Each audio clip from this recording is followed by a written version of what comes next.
What's up to all my Note 7 owners out there? Wanted to make another video. Some time has gone by since I made my last video. I made 3 in total. This will be number 4. But more or less, now that some time has gone by, there's been more time for reports to come out and Samsung to reply to thousands of comments from the media and customers alone, and we somewhat have a better understanding of what exactly is going to happen now. So more or less, let's start with something which I think is pretty impressive. The last report I read, which is about a week ago, it obviously could be lower now, is that there are still 1 million people using the Note 7. They are still actively using it. It's still on a plan. They didn't turn it in. So that's a lot. I mean, if you look at the scale of how many they sold, you got 2.5 to 2.8 million that they sold. I mean, that's roughly around 40% still being used. So in my opinion, to Samsung, that's kind of a big middle finger saying, hey, we're going to keep these phones. I don't want to turn them back in. So that I think is pretty cool. Now on to the bad side of everything is there's been so many speculations and so many rumors floating around, it's almost impossible to sift through the pile of bullshit that's been made, but some are verified.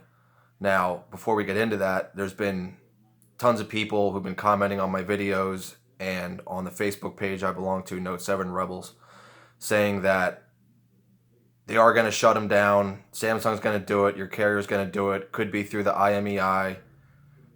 Could be a forced update. And apparently some of those are true. Now, the IMEI thing is not verified, but as of a couple days ago, in Europe, they're going to push an update out to the Note 7s that will reduce the power to 60%.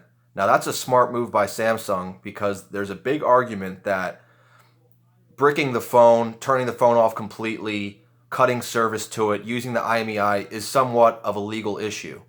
You legally can't screw, disable, mess up someone's property. You paid for the phone. It's your phone. You can't completely destroy someone's property. There's also more legal ramifications to it. I'm not a lawyer. I'm not sure how all this works, but so there are other legal ramifications to what is going on with all that as to why they can't just completely shut your phone down. But the update for 60% is a smart move, and I'll tell you why. Most people, the battery life on this phone is good, but it's not incredible. You can't go from 6 in the morning till 12 at night without charging this phone, especially if you play games, no way. But if you, do a lot of social media, surf the web, hit YouTube up every couple hours, there's no way you're going to make it through the day with this phone. So by limiting it to 60%, Samsung is essentially inconveniencing the customer, therefore forcing their hand to say, oh, now this phone really doesn't work with my life, and forcing them to turn it back in. Now, there's obviously a couple quick fixes to that. Take your charger with you. If you work, if you're somewhere at work, you could charge it. Great. There's also those charging battery cases they make for it. You could pop that on the back, and there you go. You got an extra 100%, charge for the day. If it starts to die, you throw it on, you'll get another 80, 90%, depending which one you choose. There's ones that have 6,000 milliamp, batteries built in them, which is probably double what the phone has. So, that could essentially last a full 24 hours, if not longer. But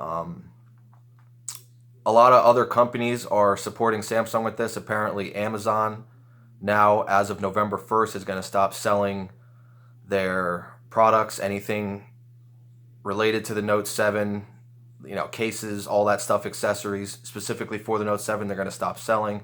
I'm not sure if that includes private sellers too, but apparently their stuff that they have in stock, they're going to stop selling. Now, with that being said, a lot of stuff that they have that is bulked up and whatever is coming down in price dramatically.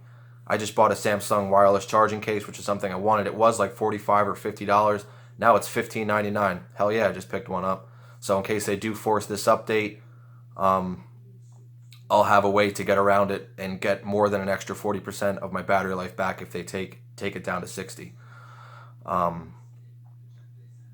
Let's see. Now, with that being said, There's rumors that there's ways to stop Samsung from forcing this update, but it does have a catch to it. Um, the biggest thing that was recommended was there's a app in the App Store called the Easy Disabler. It's a purchased app. I think it's like $2.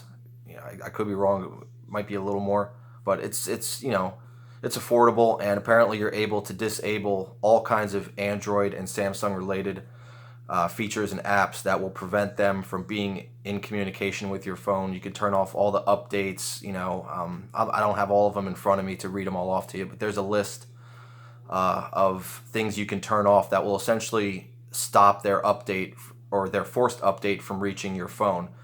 Now, because I'm in the US, they haven't done this yet, so I'm not exactly sure if it's going to work. There's lots of people on the Note 7 Rebels group that are in Europe, so when the update hits on the 31st, we will find out if it works. If it doesn't, then I guess we're shit out of luck. I mean, I don't know how long it's going to be till they do this forced update in the US. Like I said, there's more than enough ways around it. None of them are set in stone. I personally, with my life and my, the way things work for me, I could live with the 60% because I do have the ability to charge my phone during the day if I'm at work, no matter what I'm doing. Like I said, that wireless charging case that they make for them, that's another way to get around it. But smart move by Samsung doing that, because you're not really disabling the phone, but you're just making it more and more of a hassle. They did originally do this on the first run of Notes before they had their first recall, or when they did have their first recall, they forced some kind of thing that limited it to 80 or 60%. I forget exactly what it was, but smart move by them. But now the ball's back in our court and we have to respond. Like I said, if there's still a million people using these phones, I really think that's sending a message to Samsung like, hey, you should really support the people that want to keep these phones. I know there's going to be all the haters that are going to comment on the video and comment to other people who feel the same way as I do about it, saying, hey, that's extremely reckless. Someone could get hurt. I've even had people comment on my original video, which is now about to break 10,000 views. I've had people comment, say, you could kill somebody. You know what? Yeah, maybe, possibly, 1 in a billion chance that I might kill somebody, but I seriously doubt it. Like I said, there hasn't even been really any reports of the phones catching fire since the last recall. It's like they magically stopped. All the Note 7s have magically stopped blowing up. I say blowing up because that's what the media has stuck into our head. They're not blowing up. It's not a frag grenade. They're just getting hot and catching fire, sometimes bursting a flame. It's ridiculous that somehow all the notes, that the million notes that are left in the world, there hasn't been any reports since the second recall that have caught fire.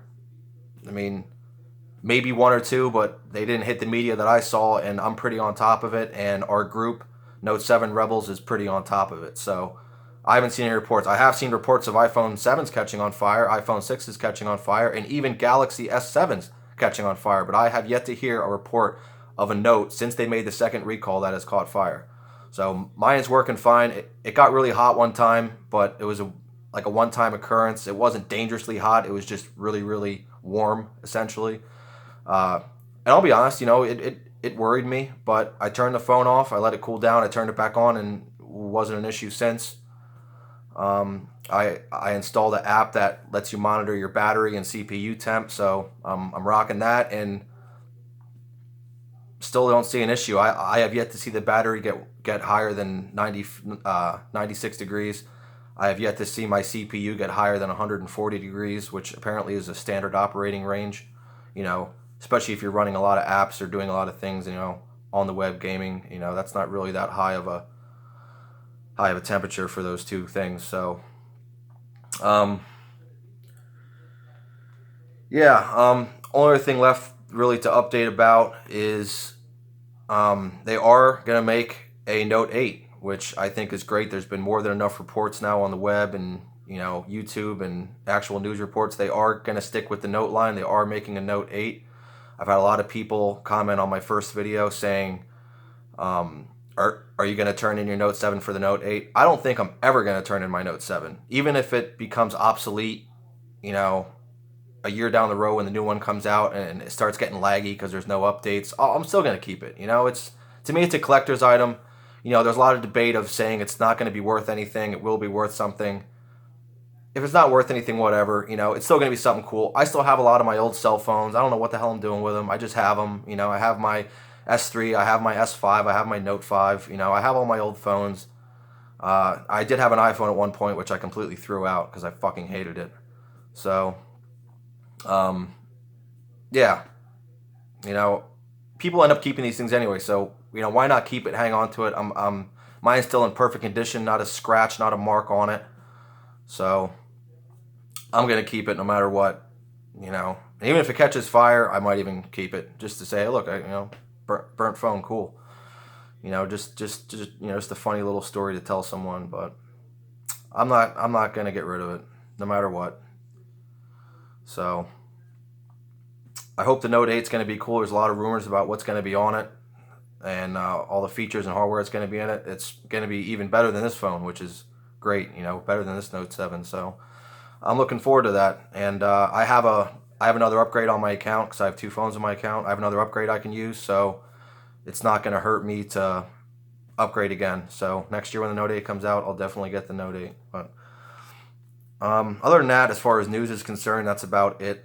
My first video that I made, which was back on October 13th or 14th, it's just about ready to break 10,000 views. I think it has 9,600 or 700 something. Some nights when I went to bed, I woke up, it gained, you know, 600 to 1,000 views sometimes. So I'm surprised it even got that many when I first made it. I was like, yeah, I'll probably have a couple hundred views because it's a, you know, it's a new topic in the media. You know, I didn't see that many people making videos about it. So thought it'd be cool to make a video. I didn't think it would ever get this big. It's actually, you know, like I said, about to break 10,000, which is pretty neat. So I'm happy about it. So that inspired me to make this final video. You know, if this gets that many, that'd be great, but, you know, who knows. So other than that, you know, I don't really have too much else to report. Um, Note 7 Rebels Facebook page. If you're a person like me and you're keeping them and you want to stay informed on all the media updates, everything that's going on out there, all the rumors, risks, if you need tech support, tech help, it's a great page. We think we have over 400 people now, which it was just created about a week and a half, 2 weeks ago. So it's, you know, it's not a massive page, but, you know, there's a lot of active members on there. If you post something, someone will comment and help you out, you know. The creator of the page is also very helpful. He always seems to get back to me if ever I have a question about things. So, yeah, that's really about it. If you have something you want to say, you can comment below.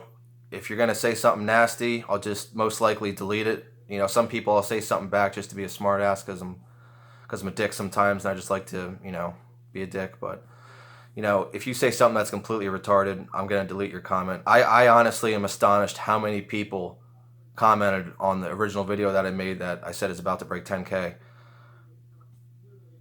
Wow. I mean, the majority of the comments were, yeah, I'm keeping it too, or I had to turn mine in, but I wish I would have kept it, you know, but there was still surprisingly a lot of comments, people calling me retarded. I mean, all kinds of fucked up shit people were saying to me, but some of them I deleted, some of them I kept because I thought they were funny and they just made themselves look stupid by, you know, doing a rant on me and my life. You know, I'm just an average guy. I'm not anyone special. You know, I don't own a tech store. I don't even own a house. I live in an apartment. So, I'm just an average guy, 26 years old, making a video about a phone I like and I want to keep. So, like I said, comment below. Let me know how you feel about it. Let me know, you know, what you're doing with your phone, even if they somehow brick the device or reduce it to 60. Let me know what you're doing with it. All right, peace out.